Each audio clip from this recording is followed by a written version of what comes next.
Hello, and welcome back to the Losers Bracket here at the FFT 1.3 Season 5 Tournament. Our contestants this time around are Melanchton and Philsov. Let me waste no time introducing the teams. Continuing on from the Losers Bracket first match, we have Melanchton with a Chemist, a Thief, a Geomancer, and a Sage. This Sage has a troll face. One look at it and you turn into a frog. But don't take my word for it. Just ask his last opponent, Lizov's. Also, from his match with Lizov's, Melanchton's Thief has proven himself to be the main damage dealer of Melanchton's team. Supporting that damage is this Geomancer with Elemental and a Rune Blade. Now the newcomer, Philsov, looking to stay a while with a Monk, a Sage, a Squire, and a Time Mage. Now, both Melanchton and Philsov's team are similar in certain respects. They have both brought Frog 2 to the battlefield, and they've both brought them with Sages. Both Sages also double as support units with White Magic, and they also both have Counterflood and Short Charge. As for DPS, Philsov has not a Thief, but a Monk with Attack Up. One thing I must note is that both teams, or all units in both teams, have either neutral or good compatibility with each other. This means that the Monk's juicy damage will be only juicier. And supporting that juicy damage is a Squire, who has brought to the battlefield a crossbow. Now, one respect in which these teams differ is that Philsov has brought not only Frog as a status effect, but others. As you see here, the Squire has Yin Yang Magic, and the Monk has Talk Skill. Finally, the Time Mage. I assume Philsov is expecting her to steal as many hearts as she can, because once she gives her team the speed advantage with Time Magic, and putting aside her also slow and don't move spells, Steal Heart is all she knows, and she's been given both Damage Split and Equip Armor to do it. One thing I must mention before we begin is that both teams also have very high faith values, both teams going well above the 220 minimum faith requirement. So, I expect there to be at least one frog hopping about in the forthcoming matches. And with that, let us continue on to the first match, which is at map number 40, Slums in Gog.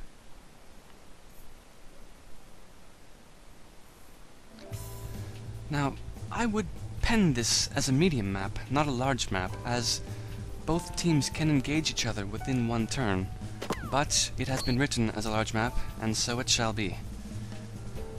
Melanchton opens up with a gunshot, as he usually does.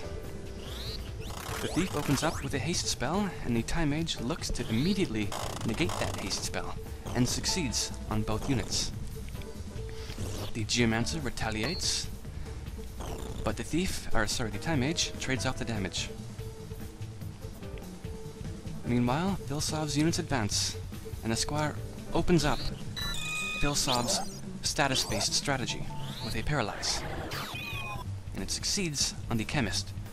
So that will shut down Melanchton's only form of healing, and he will need it, as two of his units have immediately taken a nasty Earth Slash damage, followed by knocking the Chemist to his death. That was exciting. Again, the Geomancer retaliates, this time with a death sentence.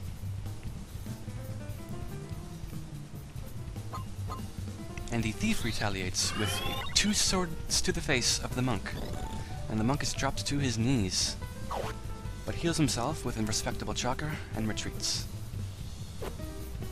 The Sage, unfortunately, going for a Stick Poke, when I believe a Frog spell would have been more appropriate. Perhaps he was in fear of being mid-charged.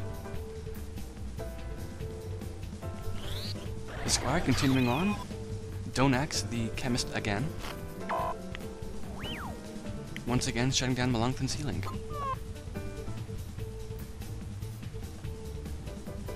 Time Mage makes use for last turn. What is she going to do? Don't move. On 3 units. Succeeds at all but 1. Again, that Geomancer has Abandon, so he is able to block those sorts of spells. The Squire put off of paralyzed duty and onto sandbag duty with Wish. The Time Mage loses a turn as death sentence expires. What Philsov is looking for, I'd say, is to revive that monk. That monk is the biggest threat to Melanchthon's unit, to Melanchthon's team.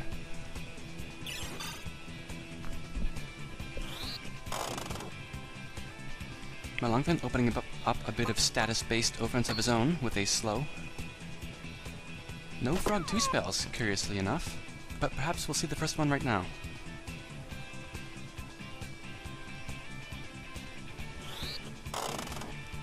Time Mage doing very well to retreat within the ranks of Melanchthon's damage dealers.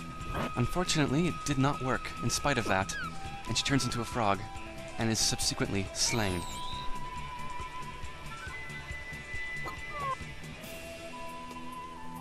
So Melanchthon is sitting pretty at this moment, having only this Squire to work through, and the Squire is Don't Acted, which I believe will seal Philsov's fate.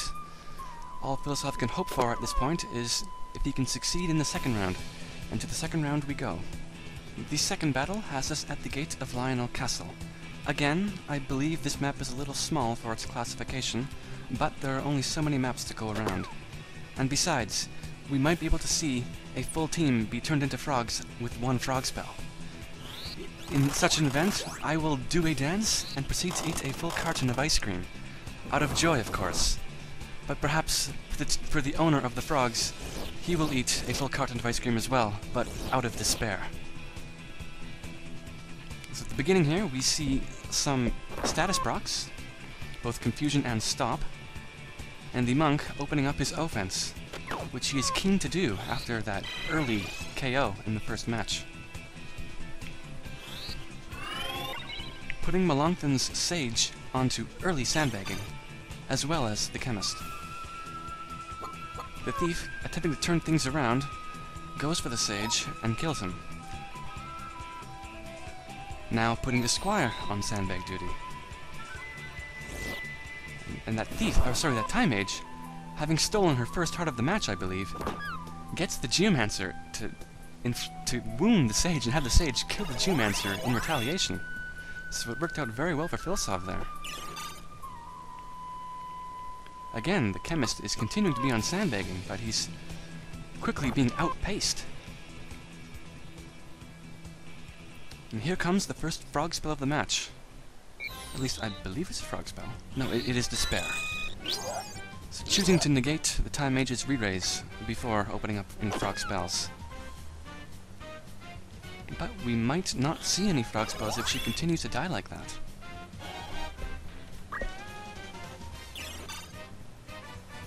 The Chemist is completely focused on keeping this Sage alive, forgetting all about his Geomancer. If Philsov can keep the pressure on the Sage, then Melanchthon might just lose his Geomancer, leaving the offense up to the Thief alone. Another nasty Earth Slash, taking out the Sage and wounding this Chemist, forcing him now to heal himself instead of resurrect the Sage. So the match is slowly slipping away from Melanchthon's fingers.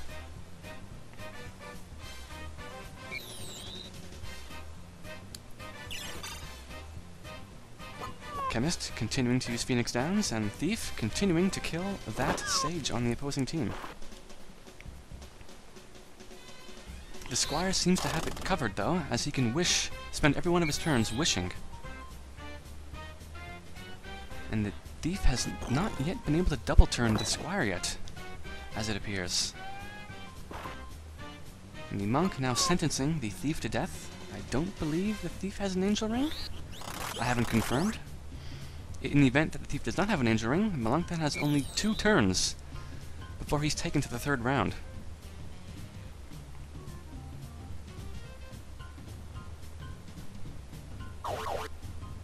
Melanchthon, having more turns than he knows what to deal with, spends those turns supporting himself.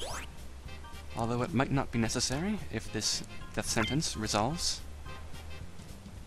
Or expires, rather.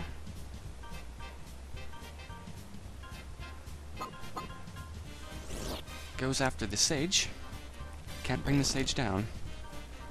A sage can be promptly healed by the chemist. Sorry, by the monk, that is. And that is it. So, Philsov forces a tiebreaker. Let's see what happens in the third round. Sudden death will take place at Dogwulla Pass. Now, this map is even more closely confined than the second map at the Gate of Lionel Castle, which opens up the possibility for even more frog spells. Unfortunately, I did not see any frog spells last match, so I am a bit depressed. My promise still holds, though. I will do a dance if one team is frogged. And the sage is attempting to hold me with that promise, as I believe he's casting a frog spell. Unfortunately, it hits only two units, but makes them both frogs. Yikes! 4 frogs! So there are 4 frogs, but they're on both teams shared. Give one of those frogs a Masamune and send him off to see Magus. Magus in this case, of course, being the sage. Can either team cure frog? Yes. Melanchton's team does have frog restoring capabilities. Philsov, on the other hand, is not so lucky, having only this time mage, who is about to die, and the squire, who knows only yin-yang magic. I can't say for sure if heal restores frog status. If it does, then the the squire has only 2 turns to do so, and having spent that first turn killing the thief, I don't suspect heal can get Philsov out of this bind.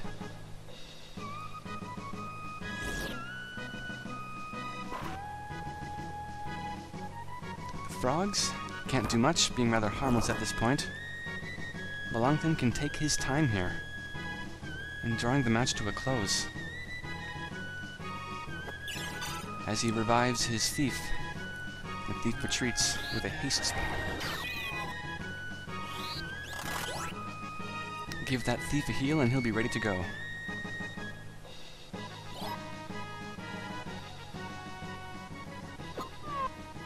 Geomancer, slaying frogs, a bit of animal cruelty there, which I frown upon.